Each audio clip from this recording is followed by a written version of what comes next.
दोस्तों, जब जब धरती पर धर्म को हानि पहुंची है, तब तब भगवान ने अधर्म का नाश करने के लिए इस धरती पर जन्म लिया है। और जैसे कि आप सब जानते हैं कि सतयुग, त्रेता युग और द्वापर युग के पश्चात यह समय कलयुग का चल रहा है।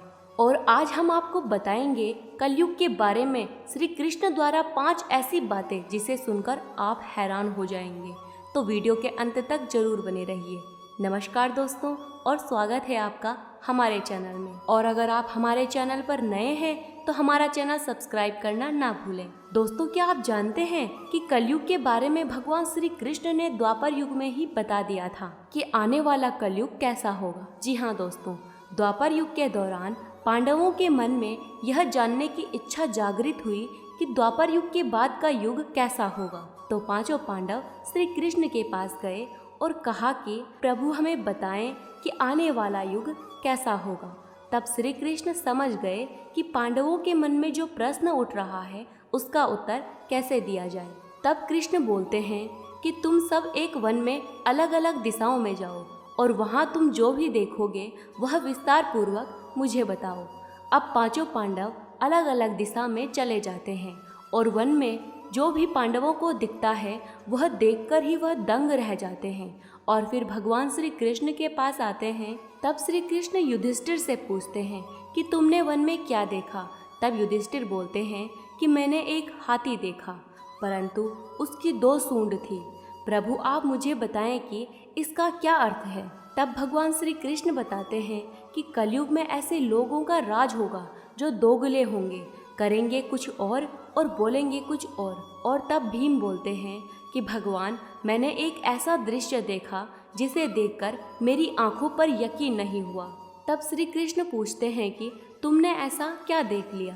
तब भीम बोलते हैं कि मैंने देखा कि एक गाय बड़े प्यार से अपने बछड़े को चाट रही थी, परंतु लगातार उसके स्नेह और चाटने से उस बछड़े का निरंतर खून बह रहा था। प्रभु अब आप मुझे बताएं कि इसका क्या अर्थ है। तब भगवान श्री कृष्ण बोलते हैं कि कलयुग में माता पिता अपने बच्चों को इतना प्रेम, इतना स्नेह देंगे और उनके लिए सारी सुख सुविधाएं रखेंगे, परंतु यह उनके बच्चों के लिए ही घातक साबित होगा, जिससे कि बच्चे खुद कुछ न करके अपने माता पिता पर ही आश्रित रहेंगे और बिगड़ जाएंगे। अगर किसी का पुत्र साधु बना तब उसके दर्शन करने के लिए सारे लोग आएंगे, परंतु अगर खुद का पुत्र साधु बन गया तब माता पिता बहुत दुखी हो जाएंगे कि हमारा पुत्र कैसी राह में चला गया। फिर अर्जुन कहते हैं कि प्रभु मुझे एक ऐसा पक्षी दिखा जिसके पंखों के ऊपर वेद लिखी हुई थी, परंतु वह एक मानव का मांस खा रहा था।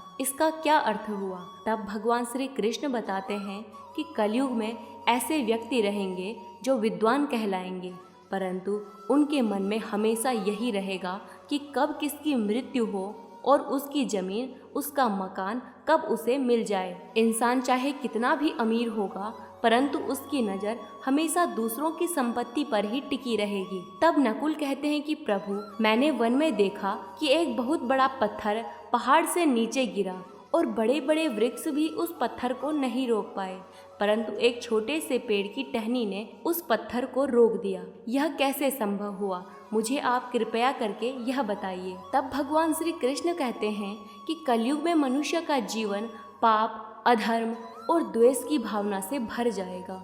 इसके साथ साथ ही मनुष्य का अंत हो जाएगा और इस स्थिति में उन्हें धन, वैभव कुछ भी नहीं बचा सकता, परंतु अगर वे हरि नाम रूपी एक छोटे से पौधे का सहारा लेकर भगवान की भक्ति करेंगे तो उनका जीवन सभी संकटों से दूर हो जाएगा और उन्हें मोक्ष की प्राप्ति होगी। तब सहदेव ने बताया कि मैंने वन में 3 कुएं देखे, जिसमें बीच में सबसे बड़ा कुआं और किनारे 2 छोटे कुएं थे, परंतु बीच के कुएं में ही पानी था और किनारे के दोनों कुएं खाली थे। परंतु बीच के कुएं से एक बार में पानी उछल रहा था और दोनों किनारे के कुएं भर जा रहे थे, परंतु जब 2 छोटे कुएं से पानी उछल रहा था तब बीच वाला बड़ा कुआं नहीं भर पा रहा था। भगवान आप मुझे बताएं कि एक कुआं दोनों कुएं को भर पा रहा था, परंतु 2 कुएं मिलकर एक कुएं को क्यों नहीं भर पा रहे थे। तब भगवान श्री कृष्ण बोलते हैं कि कलयुग में एक पिता अपने 2 बच्चों का पालन पोषण तो अच्छे ढंग से करेंगे, परंतु 2 पुत्र मिलकर भी एक पिता का पालन पोषण नहीं कर पाएंगे। और इसी के साथ भगवान श्री कृष्ण कहते हैं कि कलयुग का असर कभी भी उस जगह पर नहीं होगा जिस जगह पर भगवान के भजन कीर्तन होते रहेंगे। और इसी के साथ भगवान ने कहा कि जब कलयुग में पाप का घड़ा भर जाएगा तब मैं स्वयं कल की रूप में धरती पर जन्म लूंगा और सभी मनुष्यों का उद्धार करूंगा। दोस्तों, द्वापर युग के दौरान भगवान श्री कृष्ण की बताई गई बातें भले ही कड़वी हैं, पर आज के युग में 100% सत्य नजर आ रही है, क्योंकि हर जगह पाप अधर्म ही देखने को मिलता है। तो दोस्तों, आज की वीडियो आपको कैसी लगी हमें कमेंट करके ज़रूर बताएं, और आने वाली वीडियो में भी हम भगवत गीता, रामायण और अन्य तथ्यों के बारे में भी चर्चा करेंगे। तो ऐसी ही रहस्यमय जानकारियों से रूबरू होने के लिए सब्सक्राइब करें हमारा चैनल। और अगर आप यह वीडियो फेसबुक पर देख रहे हैं तो हमारा फेसबुक पेज लाइक और फॉलो ज़रूर करें। धन्यवाद।